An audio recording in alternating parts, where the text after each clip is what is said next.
Assalamualaikum warahmatullahi wabarakatuh. Selamat malam, Bu Irma. Perkenalkan saya Muhammad Iqbal Lapsi, ingin mempresentasikan tugas seminar proposal seminar internasional saya yang berjudul tentang dampak adanya vaksinisasi terhadap perekonomian di Singapura. Pertama saya akan ini bab 1 pendahuluan analisis tentang latar belakang masalah, rumusan masalah, tujuan penelitian, guna penelitian, dan sistematika penulisan. Yang pertama itu latar belakang masalah. Singapura menjadi salah satu negara dari negara-negara yang mengkonfirmasi kasus COVID-19 di awal. Kasus pertama merupakan import case dari berusia 66 tahun yang baru tiba di Singapura tanggal 20 Januari 2020 dari Wuhan, China. Merespon kasus pertama, Singapura menerapkan langkah-langkah yang terlalu safe dengan menerapkan kontak tracing.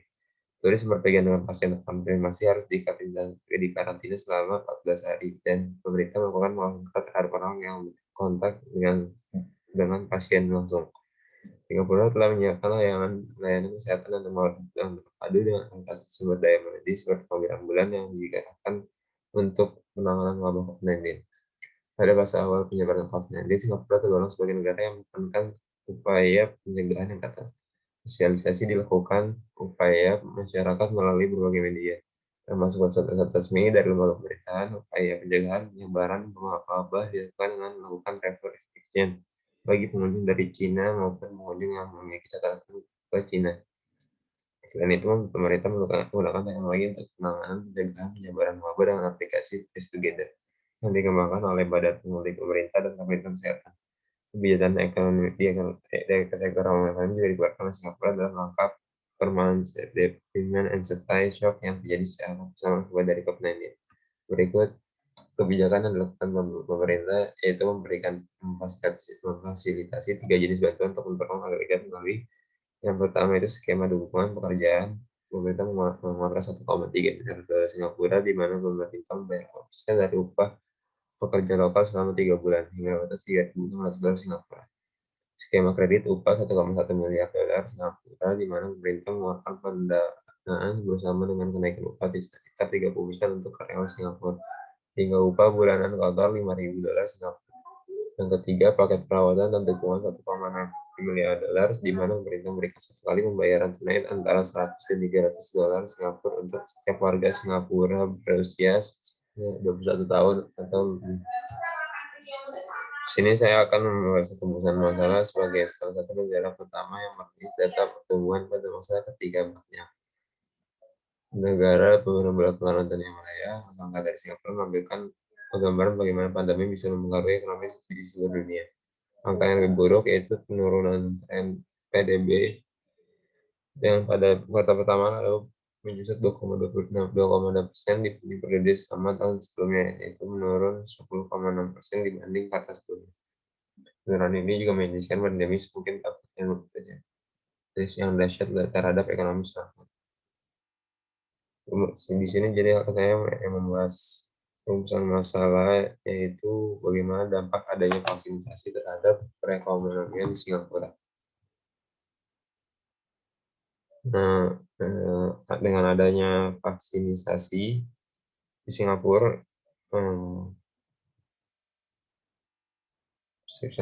Singapura sedang menyiapkan rencana hidup berdampingan dengan COVID-19. Karena negara ini menilai virus itu tidak akan lenyap. Singapura merancang blueprint tentang cara bagaimana warganya dapat hidup bersama COVID-19. Namun yang perlu dipahami, Singapura memiliki dasar-dasar tertentu mengapa berani menerapkan kebijakan tersebut. Dan tidak semua negara bisa menirunya sekarang. Tidak semua negara bisa. Pemerintah Singapura membuat kebijakan baru yang sangat penting, yaitu dengan cara sebagai berikut. Yang pertama itu adalah vaksinasi. Singapura sedang mengencarkan vaksinasi dengan target 2/3 warga negara menerima dosis pertama sampai 9 Agustus 2021. Data hingga 27 Juni 2021 menunjukkan 80.000 warga Singapura divaksinasi setiap hari dan terbukti dapat mengurangi angka infeksi serta penyebaran COVID-19. Mayoritas penerimaan vaksin COVID-19 di Singapura juga tidak menunjukkan gejala atau hanya mengalami ringan. Masyarakat Singapura rencananya akan difasilitasi rutin dari tahun ke tahun dengan demikian penerbangan internasional ditargetkan dapat beroperasi kembali. Yang kedua itu adalah masker menjadi kunci. Salah satu kebijakan yang sangat penting hidup dengan COVID-19 yang akan dianggap endemik oleh Singapura adalah pemakaian masker. Yang ketiga itu selalu melakukan pelacakan. Jadi dari aplikasi yang Trace Together ini harus dipakai oleh setiap warga negaranya untuk cek dengan siapa saja pasien COVID-19 ini berkontak. Nah, yang selanjutnya itu ada travel bubble dengan negara-negara yang sukses menangani COVID-19. Langkah pertama Singapura hidup dari COVID-19 adalah meluncurkan travel bubble dan sejumlah negara yang berhasil mengendalikan COVID seperti Hong Kong, Australia, Selandia Baru, dan Korea Selatan. Lalu yang selanjutnya itu rumah sakit fokus tangani COVID-19 yang sangat serius ya atau sangat parah. Jadi yang sangat ringan itu cuma hanya untuk karantina di rumahnya. Yang keenam, yang selanjutnya itu adalah lockdown parsial yang sukses. Saat ini Singapura sedang menjalani transisi menuju new normal setelah mencabut lockdown parsial yang sempat diterapkan sejak 16 Mei hingga 30 Juni. Setelah dikagetkan oleh melonjaknya secara mendadak angka kasus infeksi komunal di masyarakat sejak 27 April 2021, penyebaran virus corona di Singapura sudah mulai kembali sepekan terakhir menjelang berakhirnya lockdown parsial. Angka kasus infeksi lokal yang tidak terdeteksi asal usul penyebarannya juga melesat dari 20 kasus menjadi 14 kasus. Selanjutnya itu adalah pengalaman dalam menangani penyakit SARS. Jadi Dr. Lim menyebutkan wabah SARS memberi Singapura pelajaran tentang cara menangani COVID-19. Jadi dari pengalaman terdahulu, pemerintah Singapura juga memanfaatkan gedung-gedung yang masih kosong, pusat pameran diubah menjadi fasilitas isolasi, dan kamar hotel kosong digunakan sebagai tempat karantina 2 minggu bagi pendatang dari luar negeri. Jadi di sini Singapura juga membedakan perlakuan untuk penerimaan vaksin. Jadi fasilitas itu dibagi 3, yang pertama itu vaksin Sinovac, Pfizer, dan Moderna. Jadi vaksin yang dipakai oleh Singapura itu adalah hanya vaksin Sinovac karena yang sangat akurat. Selanjutnya itu adalah tujuan penelitian. Tujuan penelitian ini mendeskripsikan bagaimana Singapura menghadapi adanya virus COVID-19 dan pandemik. Selain itu, bagaimana cara negara ini mengembalikan perekonomian menurun dengan adanya vaksin. Selanjutnya, kegunaan penelitian ini bertujuan untuk menambah wawasan pembaca agar dapat adanya vaksin terhadap pengembangan terhadap perekonomian Singapura. Menulis ini, saya ingin penelitian ini dapat berkontribusi terhadap negara sendiri dalam menghadapi pandemi.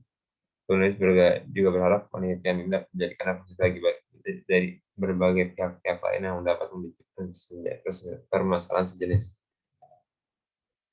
Ini adalah tinjauan pustaka penelitian terdahulu yang dilakukan oleh Rizka Putri Haryadi pada tahun 2020 dengan judul Singapura dan ASEAN dan analisis relasi negara dan institusi di kawasan di tengah COVID-19.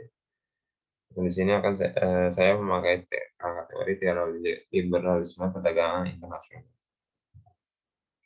Menurut Robert Gilpin, ekonomi politik internasional merupakan hubungan paralel yang melibatkan interaksi antar negara dan pasar yang ada di dunia modern.